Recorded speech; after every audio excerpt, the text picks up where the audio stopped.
Bismillahirrahmanirrahim. Innalhamdulillah nahmaduhu wa nasta'inuhu wa nastaghfiruh wa na'udzu billahi min shururi anfusina wa min sayyiati a'malina man yahdihillahu fa huwa muhtadin wa man yudhlil fala hadiya lahu. Pertama-tama marilah kita panjatkan puji serta syukur kepada Allah Subhanahu wa taala. Dari mana dengan nikmat dan karunia-Nya saya di sini akan mencoba menjelaskan materi tentang wajibnya menolak kepemimpinan dan keputusan Allah. Tak lupa salawat serta salam marilah kita curahkan kepada pimpinan kita Nabi besar Muhammad sallallahu alaihi wasallam, kepada para sahabatnya, para tabi'in-tabi'innya, terlebih kepada kita sebagai penganut ajarannya hingga yaumul kiamah. Langsung saja kepada inti video kali ini, yaitu tentang materi wajibnya menolak sebuah kepemimpinan dan hukum selain Allah. Menolak kepemimpinan dan hukum selain Allah. Setiap muslim wajib menolak hukum atau kepemimpinan selain Allah yang tidak berdasarkan syariat Islam. Ma'rifatul insan artinya adalah mengenal hakikat manusia. Yang pertama, manusia sebagai makhluk ciptaan. Manusia adalah makhluk ciptaan Allah yang diberi akal dan hati untuk bisa memahami sebuah kebenaran. Sebagai hamba, wajib tunduk dan patuh pada aturannya dan menjauhi semua larangannya. Tugas utama manusia yaitu ibadah kepada Allah Subhanahu wa taala. Wa ma khalaqtul jinna illa wal insa illa liya'budun. Sesungguhnya kami menciptakan jin dan manusia hanya untuk beribadah kepada kami. Yang kedua, sebagai khalifah hidup, yaitu memimpin dan mengatur bumi sesuai dengan aturan Islam. Kriteria pemimpin yang diridhoi oleh Allah Subhanahu wa taala diantaranya adalah beriman kepada Allah dan Rasulnya, menegakkan hukum dan syariat Allah seperti yang dijelaskan dalam Quran surat An-Nisa ayat 58, bersikap adil dan tidak melanggar batas. Yang kedua, yaitu ada bahaya kepemimpinan yang tidak berdasarkan hukum Allah atau syariat Islam, menyebabkan kezaliman dan kerusakan. Hukum ini membawa manusia kepada kebinasaan, kemungkaran, kefasikan, dan lain sebagainya.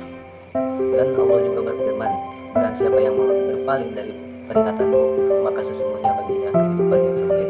Ini dijelaskan dalam Quran surah Taha ayat 124. Yang ketiga, kewajiban menolak kepemimpinan selain Allah. Kewajiban menolak kepemimpinan selain Allah. Hukum Allah adalah mutlak dan sempurna, tidak boleh dibandingkan dengan hukum buatan manusia. Dijelaskan dalam Quran surah Al-A'raf ayat 54. Mengikuti hukum selain Allah dapat memberikan loyalitas kepada selain Allah. Adapun dalil tentang yang dijelaskan dalam Al-Quran, apakah hukum jahiliyah yang mereka kehendaki dan hukum siapakah yang lebih baik daripada hukum Allah?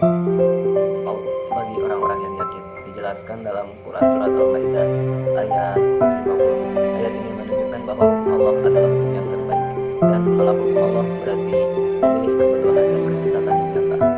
Yang kedua dijelaskan dalam Al-Hadis, yaitu Rasulullah SAW bersabda, tidak ada ketaatan kepada makhluk dalam hal maksiat kepada Allah. Hadis riwayat Bukhari dan Muslim. Hadis ini menegaskan bahwa setiap perintah yang bertentangan dengan hukum Allah wajib ditolak. Yang ketiga, ada pendapat para ulama.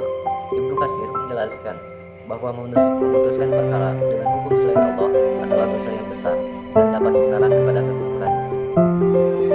Adapun tindakan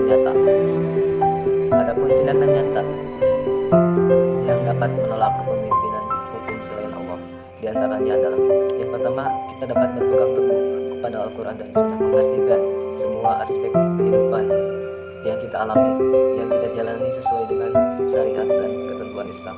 Yang kedua, menolak sistem yang tidak Islami, tidak mendukung kebijakan di luar Islam. Yang ketiga, ada amar ma'ruf nahi munkar, yaitu mengingatkan sesama muslim tentang kebaikan dan kebenaran. Menolak kepemimpinan dan hukum selain Allah bukan hanya kewajiban, tetapi juga bentuk keimanan kita kepada Allah Subhanahu wa taala sebagai satu-satunya zat yang maha segalanya, yang berhak menetapkan hukum. Dengan menegakkan hukum Allah, umat Islam dapat mencapai sebuah keadilan, kemakmuran, keberkahan dunia serta akhirat. Sebagai umat muslim atau umat Islam, mari kita bersama-sama memperjuangkan tegaknya hukum Allah dan menjadikan Al-Quran serta Sunnah sebagai pedoman hidup kita.